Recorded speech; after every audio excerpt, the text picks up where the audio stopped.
Gera versus Retribution. And yeah, we're just going to be talking about how the game went.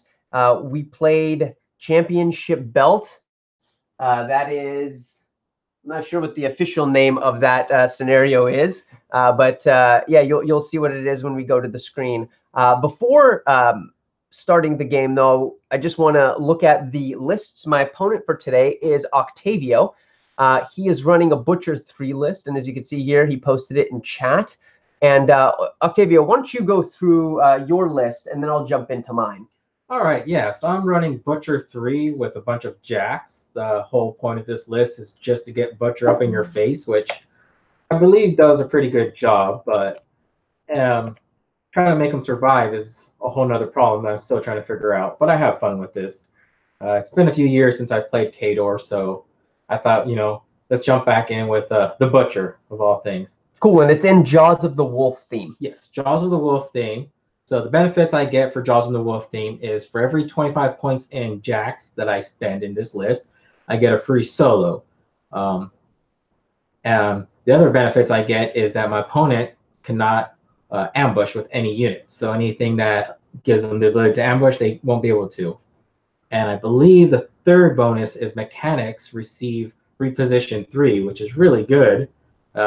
If you have to fix your jacks and then get your mechanics out of the way. Unfortunately, in this list, I'm not running mechanics since it's all about just getting up in your face and being very, very aggressive, which is kind of my preferred play style.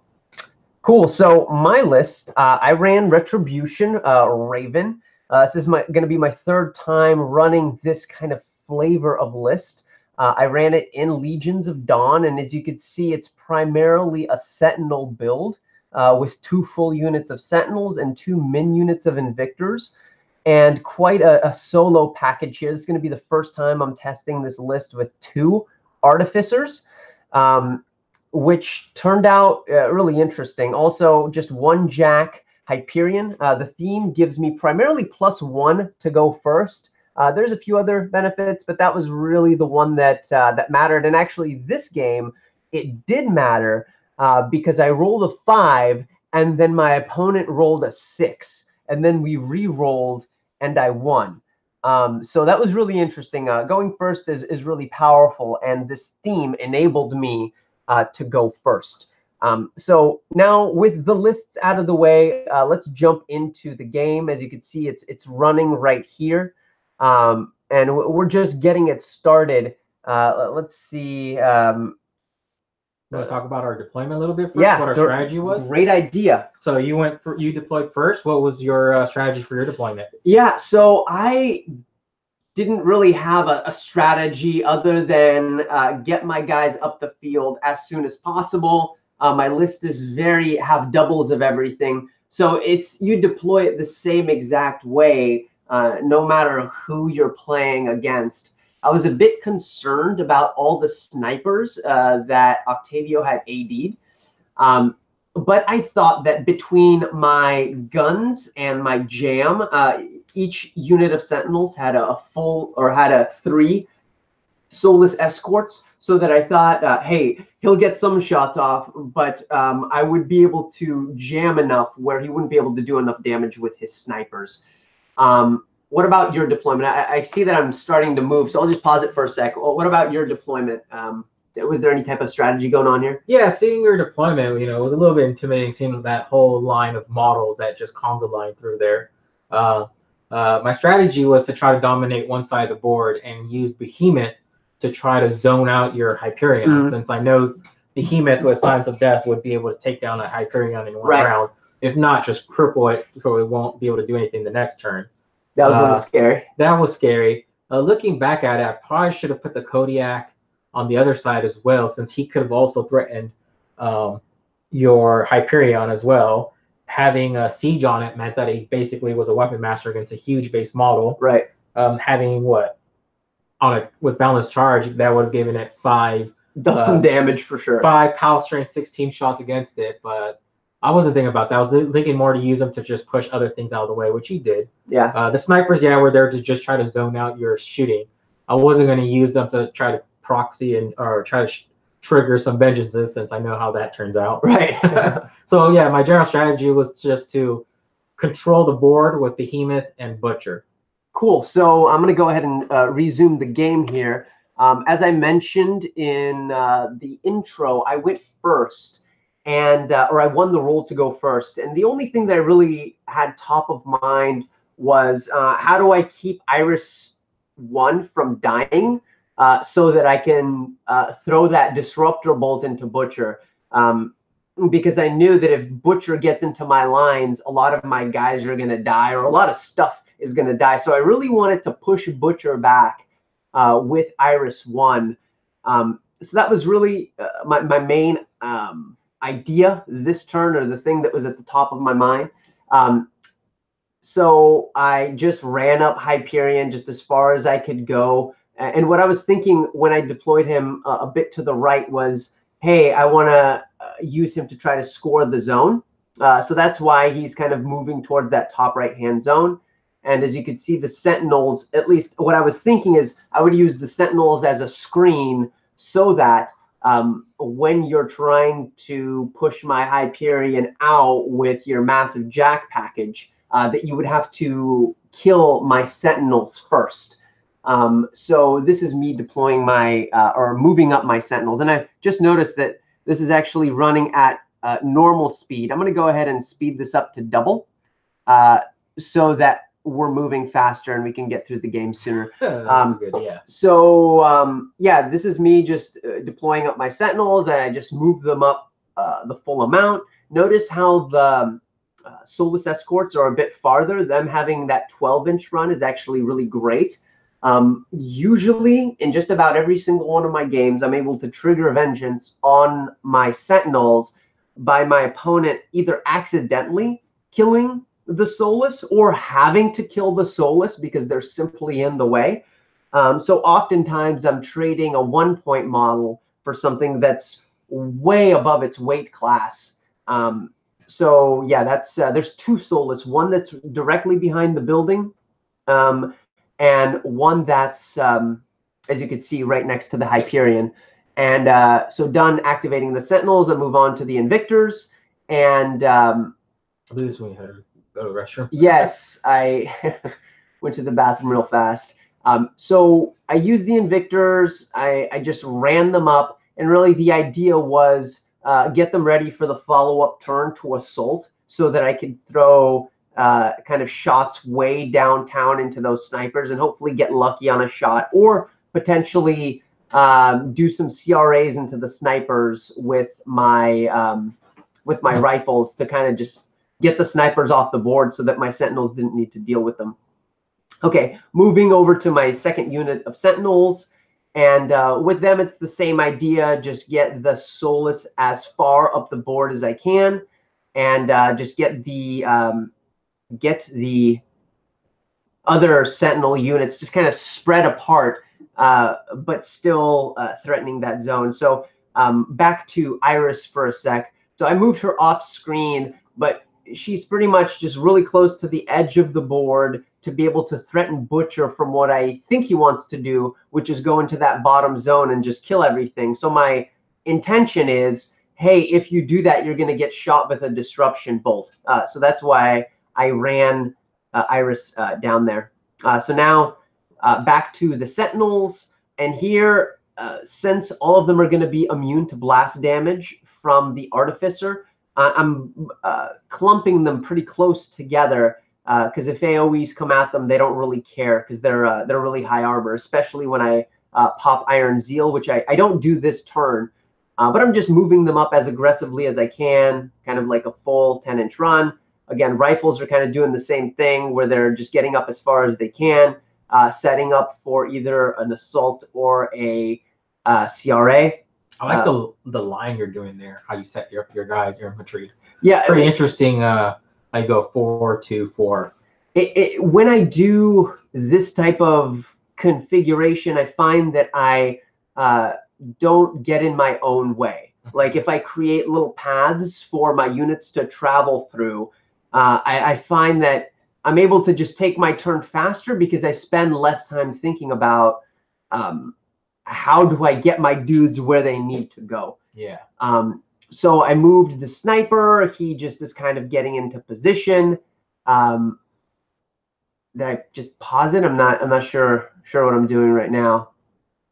Did I pass it over to you? I believe so. I think you passed it over to me. So this is where I'm taking my first turn. Now that's my turn. Here you're setting up everything. Oh yeah, I'm putting down the tokens. So you see that artificer bottom right hand corner.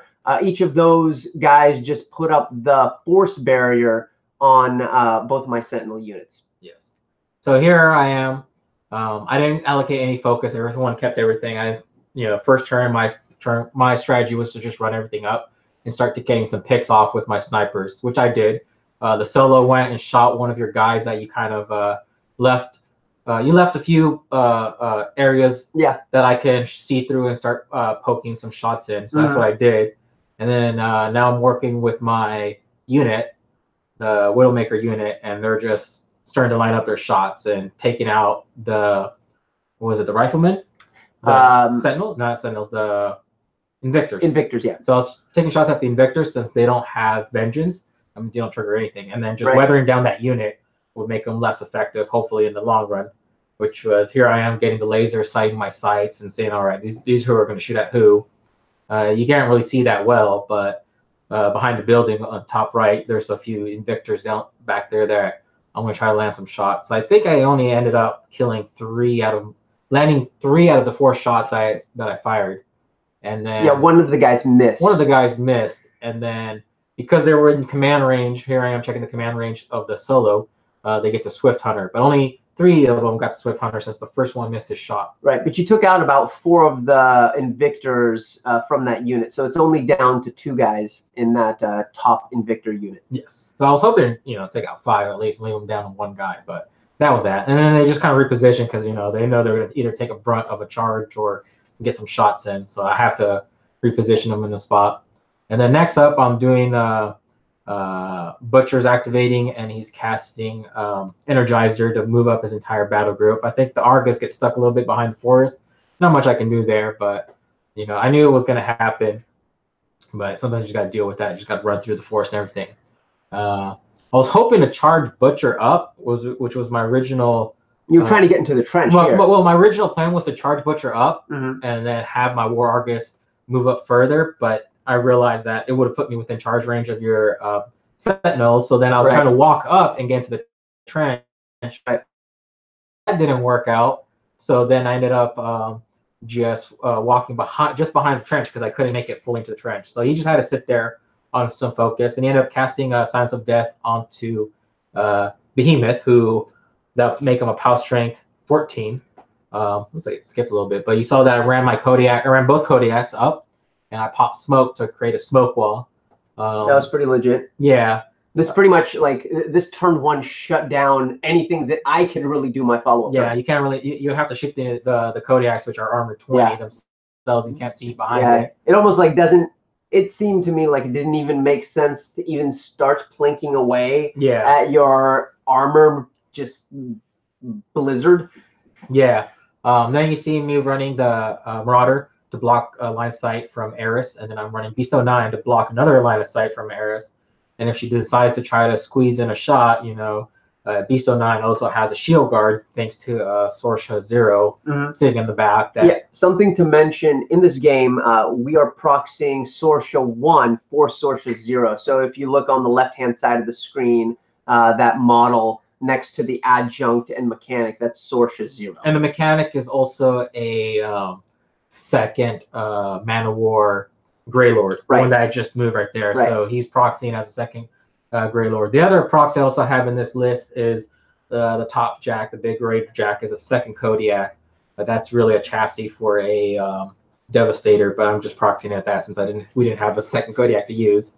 And I think that's my turn. Ran everything up.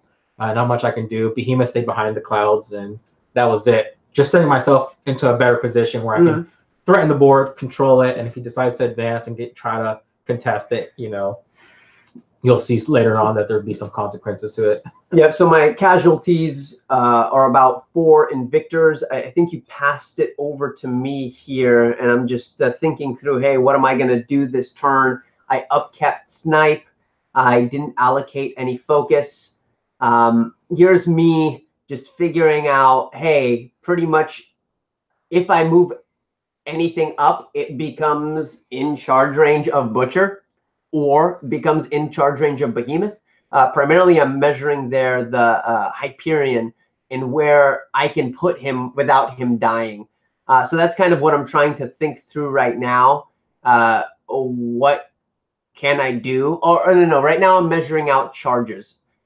So I'm activating the top unit of Sentinels. My hope here is how can I kill as many of these sniper guys so that you can't really retaliate against me? I think I get one charge off and one guy that ran who's just engaging, which is with these guys pretty much just as good.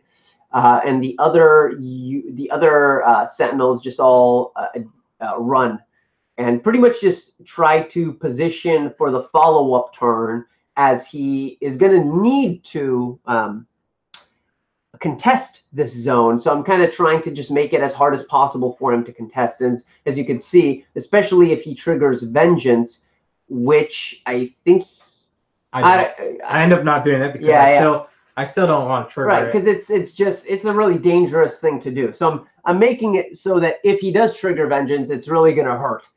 So that's kind of what I'm doing with this unit of Sentinels, to set them up to hopefully either have my caster run over and start scoring the zone, or what I was thinking, have the Hyperion walk up. But as you see, I decide not to condemn my Hyperion to death by moving him forward. So I think I'm just asking you questions about your guys. Yes. So I activated the top unit of Sentinels, and I think I'm just looking for, as I was moving through my turn, what were you thinking? What was on your mind? I think at this point I was thinking I could have possibly put Behemoth slightly more up ahead. It's not like you had really good shots. Maybe with your Sentinels back there, I mean, I still hit Behemoth. I'm sure you would have liked to take a few shots into Behemoth, but I kept them back there. Right. I was kind of thinking maybe I should have moved them even further up, or not even smokescreen with the two Kodiaks and just have them run. Because if I had Butcher up more, then it would have threatened your Hyperion even more. Because I did give you a little bit of breathe room up there, but if he had just ran maybe further up, he would have further. He would have shut down the Hyperion. Hyperion would have just like collapsed on that top. Your right flank, my left flank. I don't even think you needed to put clouds down. Like moving everything max distance forward to kind of push me back as much as possible with your bounding, not bounding leaps, but whatever the spell is that gives you an extra 2 inches. Yes. It's great because that means my jacks can then run can move up a total of 10 inches if they run. Yeah. Looking back too, I've always opened up with Butcher moving first to get that Energizer off. But if I was going to run everything, I should have just ran the jacks, then activate Butcher. I think you're Energizer, everything to position them into a final position. But yeah, going back to you, where you're getting your Sentinels. Yeah, so I think that me seeing that you were a little bit shy in bringing all of your guys up, because again, you're kind of running at Sentinels. I imagine you're a little bit frightened.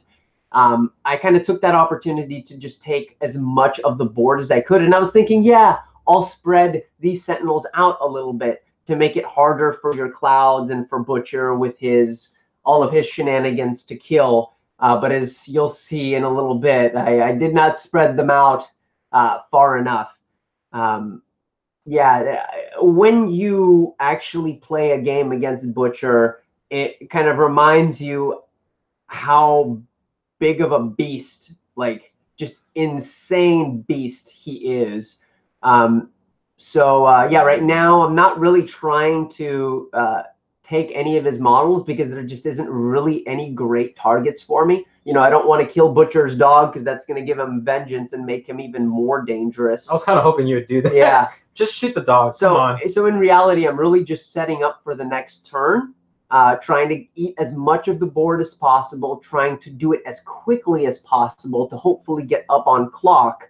And usually versus these types of lists, I try to jam the opponent out as much as I can and try to win on either Scenario. Yeah, really just try to win on scenario. That's normally what I do against these types of lists. So again, I'm just moving fast. I'm redeploying my Invictors, the Invictors unit that only has 2 guys, because I wanted them to contribute a bit, and they weren't going to be able to contribute in that top area. There was already enough Sentinels, so I figured getting some more gunshots north or south, I mean, would be a better idea. So here's me trying to position the Hyperion so that I'm just out of the Behemoth's threat range. So his threat is 12. So I'm kind of just, I think I kind of wasted my activation of the Hyperion. The Hyperion should have just like ran or something like that. That would have probably been more effective than shooting these high defense guys. So I just unload onto some of these sniper guys, but I think that was not a good use of his activation. He should have either ran to get into a better position for the follow-up turn, or no, I think that would have been the best move, actually. Just run to get into a better position for the follow-up turn. Because being paired up against the Behemoth there behind the forest makes it so I can't see him, so that I can't shoot him, but he can see me. So yeah, this is that pie plate is with my big gun. It didn't hit the target, but it scattered off, and it ended up killing one more guy, which was neat. But again, I felt like that was a wasted activation of the Hyperion for me. But you live and you learn, and I think that was my last activation, and I passed it over to, or maybe I'm still trying to figure out. Oh yeah, I activate my caster. I want to protect as many of my Sentinels on the top as possible, since that unit didn't pop Iron Zeal. The bottom unit did. I'm just kind of putting a cloud there to make them harder to see, harder to shoot, just all around just being annoying with the cloud. My caster has the focus, so why not just throw that cloud out? Throw that cloud out, just make it kind of annoying, and maybe upkeep it. I don't know. But that was my last activation here. I end up camping 3 focus, and passed it over to Octavia. Yeah. Looking back, I might have even got the assassination. Thinking about it from here, I might have been able to get the assassination. Maybe. Camping 3, I'm on a hill. No. That puts me to 18. Looking at this play, I probably could have got the assassination, but that's for another time. So here I'm thinking, you know what? I'm not gonna punish you. I'm gonna try to get Butcher into all those Sentinels in the bottom of the screen. Try to kill as much as I can down there. You ran the 2 guys up there to jam me, so I was like, all right, I just got to clear those 2 guys out, get them out of the way. I'm trying to plan my next turn to see where I'm going to go. I knew Eris was going to die in this one. I was going to kill a lot of your guys. I was just like, all right, what are the steps I need to take to get to where I need to go? Since you fired at, I think you fired at Beast of 9, or the Marauder, one of those 2 you fired at, and you dropped them down by 6 since you deadly shot him twice. Right. So yeah, it was Beast. Yeah, I was thinking, hey, I want to start working this guy down. It's probably your most valuable jack on your side of the table. I think Behemoth's my most valuable jack. Because with Butcher, and Sorsha Zero, he just controls the zone quite well. And against any Colossals or Gargants, if you have a line of sight blocking terrain, he's on top of it. I really like the combo in this list of Sorsha giving Beast Shield Guard, and him being able to have that thing that you freeze when you get close to him. Yes. That is a really, really interesting combo that I don't think has been explored yet, but you're beginning to explore it here. Yeah, I've seen a few. I mean, people will still use it. With the Grey Lords, you just throw that onto either Sorsha or Beast. In the past, I've never really used it too often. But then I realized, I should have put that on Beast 09, because he has that option, especially with the Grey Lord Mana Wars that I can use. And if you get close and you don't end up killing Beast, or you try to go against something else and that doesn't die, it punishes you really, really hard. Stationary is one of those things that a lot of people don't really have an answer for. So what are you thinking right now as you're starting your turn? You're going into your turn 2. Like, what's your goal? What's your objective? My objective, like I said, was to I was trying to figure out my order of activation, trying to get who's going to do what. So I had to clear those 2 guys out just to get them out of the way. looking back to, I noticed that if I did that what I just did right now, it would have it left me to a point where he was blocking Beast 09. I probably should have moved Beast 09 up the board in between them, since he should have had enough space to walk up between those two and maybe punched one or both of those guys instead of just taking the shots. But as you see, I just moved the Kodiak up over. He takes a free strike, and I think he managed to roll to do 1 damage. And then right there, he pops his Vent Steam, which damages all living and undead models, I believe. But it doesn't damage constructs. Right. It also affects friendlies, so I gotta watch out when I drop that. But I drop that there, and he just sits there with 1 focus. Not much you can do there. So all you do is just walk up and kill him with Steam. Then here I end up, I think, moving Sorsha up. I didn't move her up further up than I should have, but I think Sorsha moves up, and she ends up casting 2 balanced charges, one onto the Marauder and then one onto Butcher 3. And then the Marauder should be charging up. At first, I was thinking maybe I should have the Marauder combo smite and just push 1 guy back. But then looking back, I'm like, why would I do that if I can just charge and actually just kill 2 guys? You know, since I'm going to charge for free, and that way, if I have to, I can boost an extra attack or get an extra hit in. The thing, though, I think that the mistake I made keeping Sorsha back, and this is what I was kind of scared of, is having Sorsha. I thought maybe hyper aggressively and try to come around that first up of the screen, right, and then get some picks off that way and hit Sorsha or hit my Mana War up there. Because once Sorsha dies, you know, Beast is basically useless. He just kind of shuts down, and not much he can do. So that's one way of taking out Beast without really killing Beast, is take out Sorsha. Right. And you had the gun for it. I think you had like POW range 16 guns that you can do. But here's the Kodiak. He gets his first punch in, kills the guy easily. Gets the second punch in, gets the second guy easily, and that's it. You know, I thought of combo smiting, but I thought it wasn't worth it. Yeah. Getting 2 POW strength 16 shot hits in was worth it. Here I am trying to going, where is Beast gonna, or where is Butcher gonna do his final positioning? I wonder. Let me just jump in here for a sec. I wonder though if the Marauder would have been better used instead of killing 2 Sentinels to just jam, like just run up and jam and block line of sight to Butcher. He needed to move first because he was blocking Butcher regardless, so he had to go first. He had to move up first. That was the thing. He was blocking Butcher, and he had to move up first.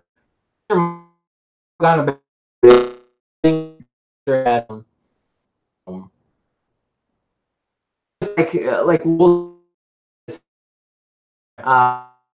but Butcher, it's for destroying the with balanced charge up on him and the ability to energize himself up, you know, he was able to get essentially charge up to 12 inches and then threaten anything within 14 of him. So you're considering charging the sniper right now? Yeah, that's where I figured I was like, hey, I can hit the sniper from here, and then charge the.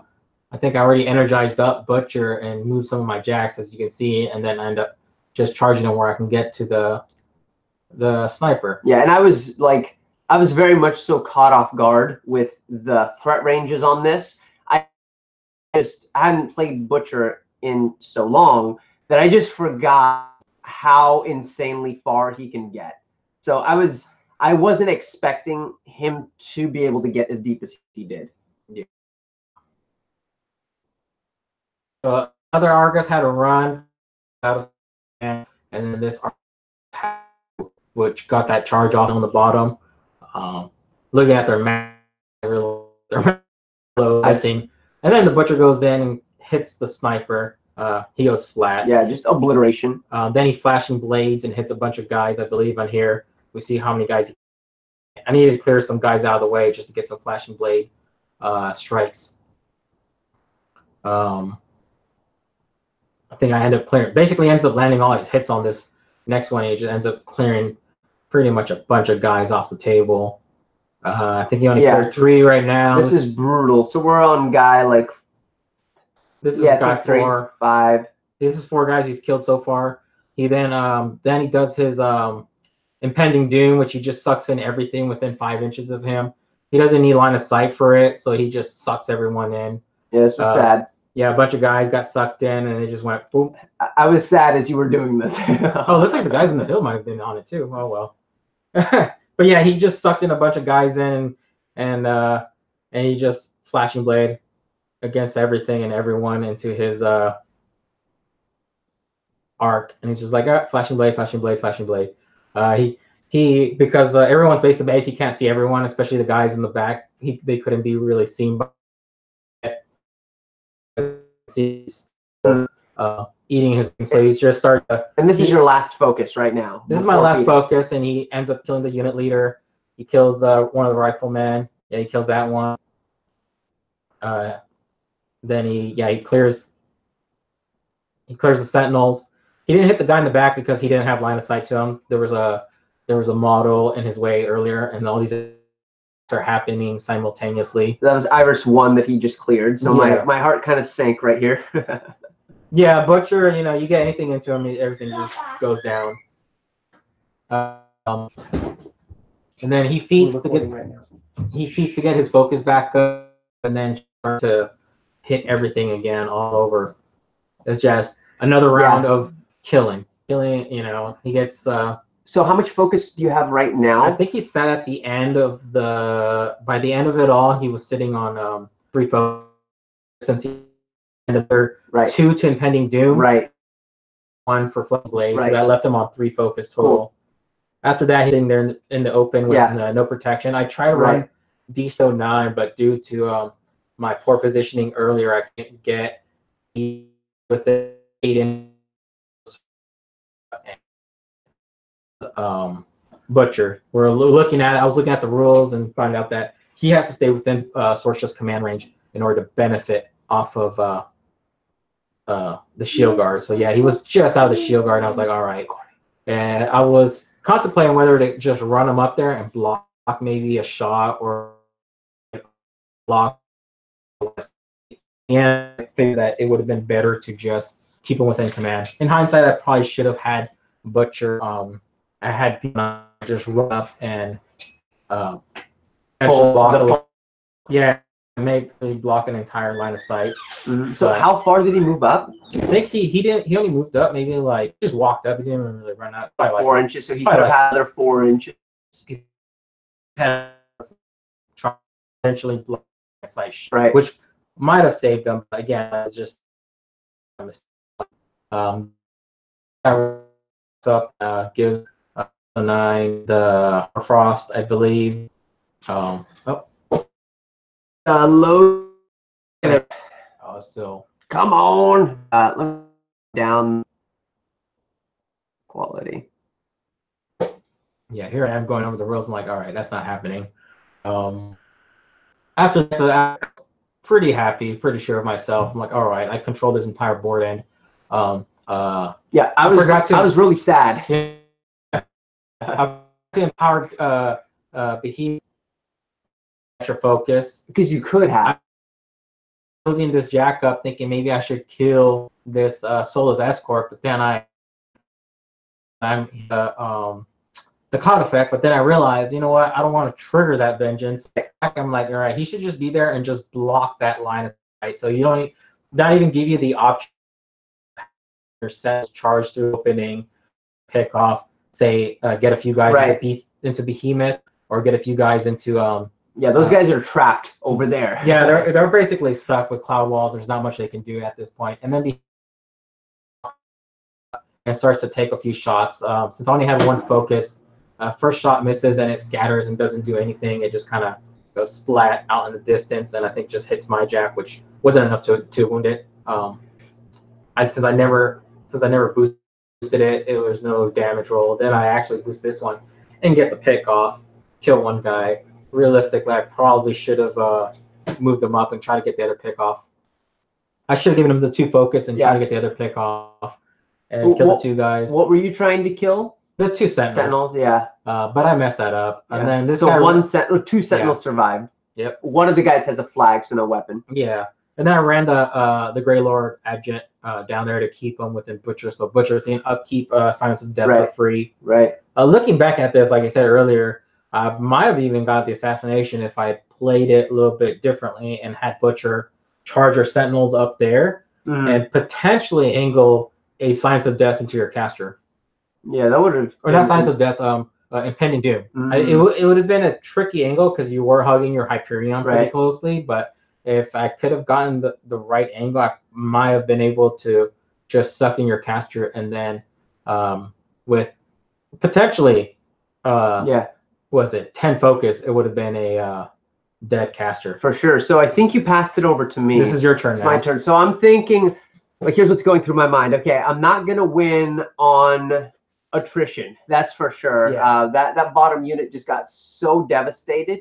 And I'm definitely not getting the charge off on Behemoth because I can't see him behind a forest, and I'm zoning him out and you out with walking melee. So exactly. And Behemoth's lining up for a charge now, so you have to get your Sentinels in the way or have Hyperion. So I'm very much so hesitant in going with that line of play as far as trying to win on attrition. Scenario was on the table. You know, I had that top zone pretty well secured. However, the bottom zone, I was going to lose it, and he was going to start scoring on that bottom zone, and he had way more jacks than me. So scoring, we're doing a little recording right now. Oh, yeah. Yeah. So doing scoring on that bottom zone was going to be pretty much impossible for me, and I probably couldn't even contest it for very long. So really, the only line of play that seemed to make sense to me was going for the assassination, with Butcher being really far up, and with him only camping 3 focus, with me not having feeded yet. You know, I have about 3 or 4 Invictor shots I could take at him. I could take a shot from my caster. I can take a magic attack from the Artificer guy. And depending on how well I roll on my Gatling guns on my shoulders, they can deal some real, especially on Raven's Feet turn, where all of my ranged attacks are boosted. It's looking real good for me, at least as far as getting a bunch of shots on Butcher. And we were talking about, okay, let's see what happens, you know, like if you were able to get the shield guard guy there, you know, let's kind of let's explore the different paths to potentially killing Butcher here.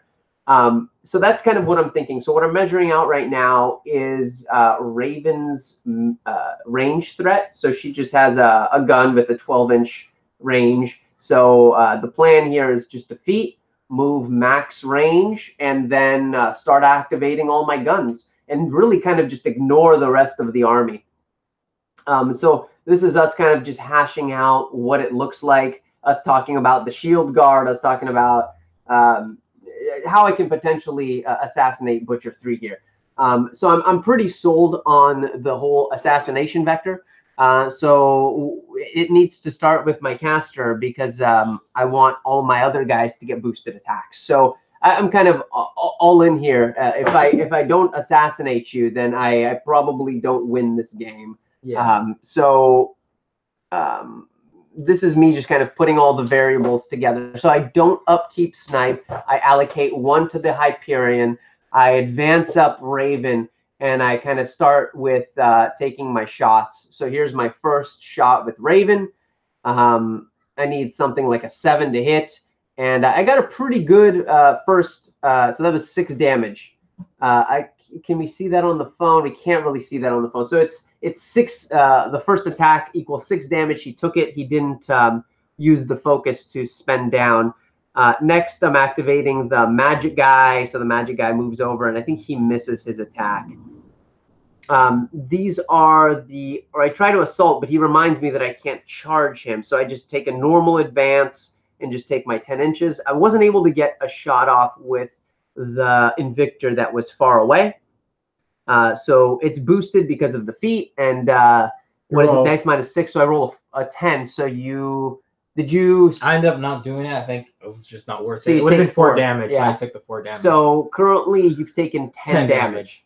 So I'm I'm feeling pretty good. 10 damage. I haven't even activated the Hyperion. Yeah, looking back, I probably should have spent the focus to get that first shot from Raven. Yeah, I think you're right. So all of my normal guys that I could get into you, I have already done. Now I activate my Hyperion. And I'm going to roll on the shoulders. You missed that one, but it was a 5, and then I rolled a 5. So I pretty much get 3 shots on each cannon, which is not good. Yeah, I was hoping for Butcher. I was hoping maybe he'd get maybe like 3 total, and ends up getting 6 shots total. Yeah. Once he rolled that, I knew that was game right there. There's no way I could survive especially with all of those being boosted automatically. It was not looking great for Butcher with the unloading of so much heavy firepower. One thing that I had as well, if I wasn't able to kill, I had one sentinel that would have been able to advance up and get master just like punch in there. But we'll see kind of what happens here. So I first activate my left side and kind of go through the dice rolls, and all the attacks hit, which was awesome. Now I needed 9s on 3 dice, so it's not guaranteed, but it was likely. I was able to hit all of them. Yep. Okay, yeah, it happens much. Did my Hyperion, and I didn't even need to take the big POW 18 shot because last. So I'm going to go ahead and pause the game, and we'll post game. We've kind of reviewed it. Oh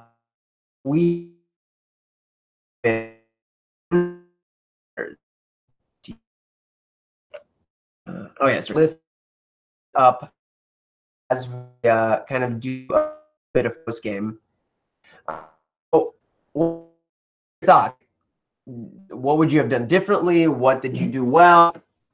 I think I would have ran my jacks up instead of just dropping those cloud effects. I think running them would have been better. Yeah, I think getting Behemoth more in the zone should have been a bigger thing. I should have activated my jacks first and then Butcher. That way, you know, the jacks can get better up, and then Butcher can go up there, and I can also maybe place a jack that can then block a charge for Butcher, so he doesn't get too far up. No, I think you're right. Yeah, that should have happened. I think that's where I messed up on, was getting Butcher first and then not. And Behemoth needs to get more deal to make someone out on even more. Where you're having been able to walk up on your second turn and get those shots off. Right. You know, if he did walk up and try to get those shots off, he was gonna get hit by a charge, and you either had to like punch it in the way or something to prevent that. And a trick that I've seen with Butcher is after going in and doing all of his craziness, setting the Energizer for the end of his activation. So instead of using Energizer to get the extra distance, which you probably didn't need, I think you could have gotten a guy that was closer. You could have charged like a Sentinel that was closer instead of charging the sniper guy. Yeah. And then after doing all of crazy death slicing, use Energizer to kind of pull it and pull your jacks actually around to block sight, line to him, etc. I think I needed the Energizer to get that nice, really good positioning so I can get as much of your guys down as I could. No, I mean, you destroyed an insane amount of dudes. I think I counted it was like 20 guys that just died. That was a lot of death. But yeah, aside from that, I think you played a really strong game. And if I didn't destroy Butcher right there, I don't think I had another clear line in that game. Yeah, you had to take down Butcher there, or that would have then gone into Hyperion, or Butcher would have then gone into Eris. Yeah. Or Raven, I mean. So I think taking that into consideration, that I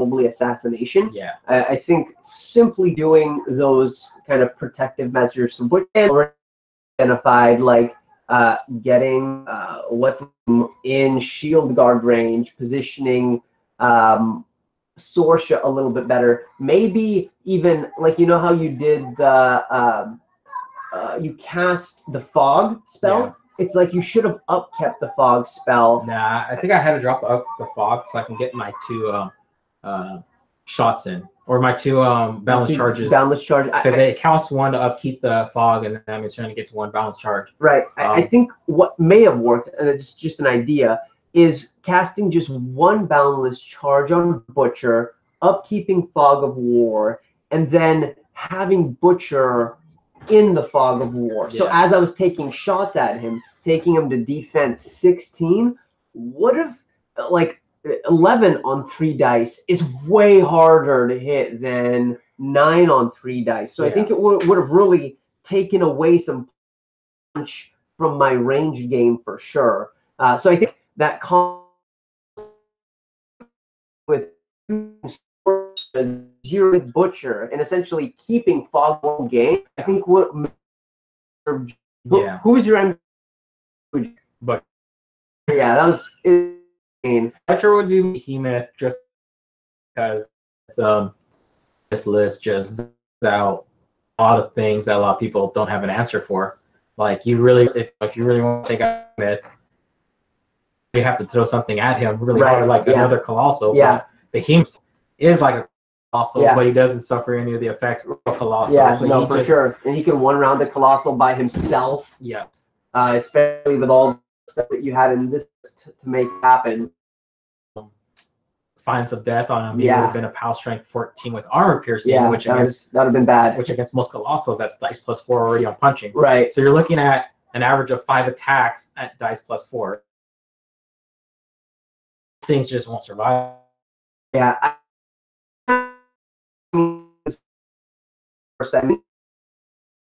You had a great hindsight, though.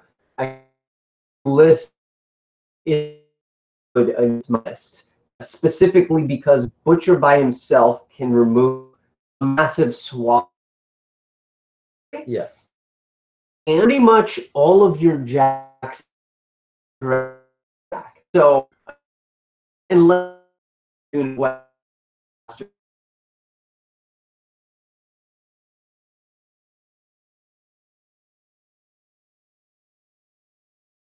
It's like, all right, it's like, I'll send, because even if you do charge one of those dice 8, even then, I think like a little bit too. You have to spike really on you average like 11, 12 damage. That's my 8. Looking at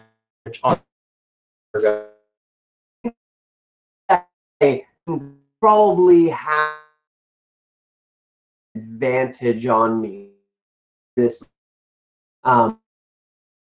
what my air would into this the other list at it. Rack again. I would be playing on like my hind feet, I guess. I would on the you having learned everything that you've learned and me having learned everything that what change, or would you change anything based on? I really was hoping squeeze in Ruin in this list, but it's just too expensive. Like, I'm already having 2 character jacks. Behemoth himself, points. 25 points for 1 jack, and I see a lot of people say that it's just not worth it at that level. That's already, I mean, he himself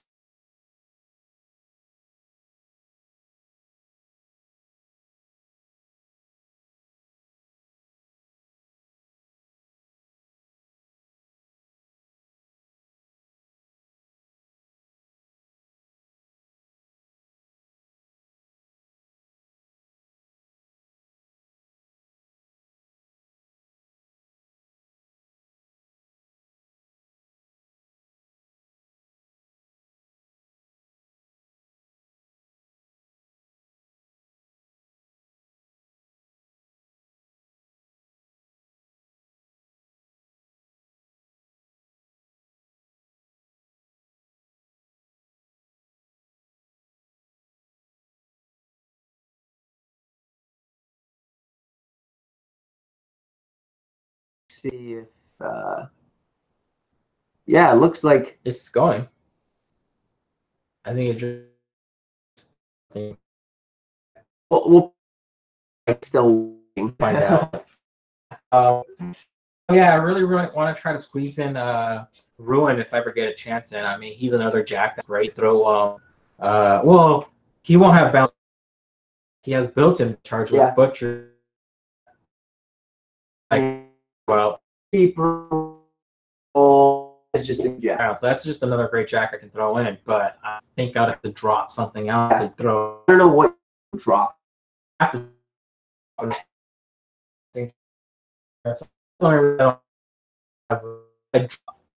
Behemoth and drop him.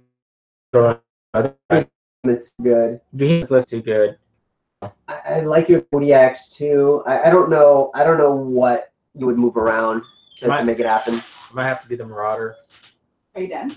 Not just yet. So let's talk about my list. So who was my MVP? Probably my Hyperion. Hyperion is awesome. He pretty much won me the game as far as shooting Butcher down and having that insane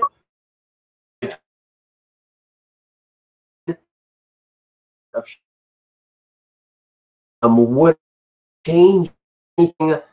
I don't think anything just yet. This really like the Artificers. One thing I wanted to play with was the other Iris 2. That's something that it was an idea, but I think the combo of Iris 1's boosted bolt, boosted death bolt of death.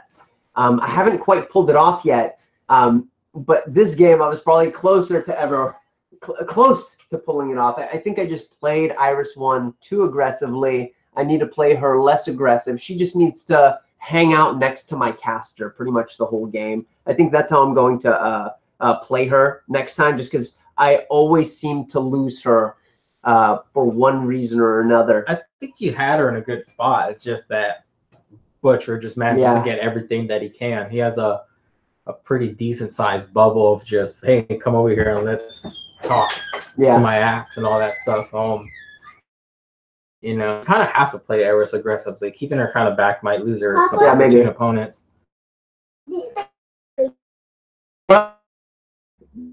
GG, Octavio, good game.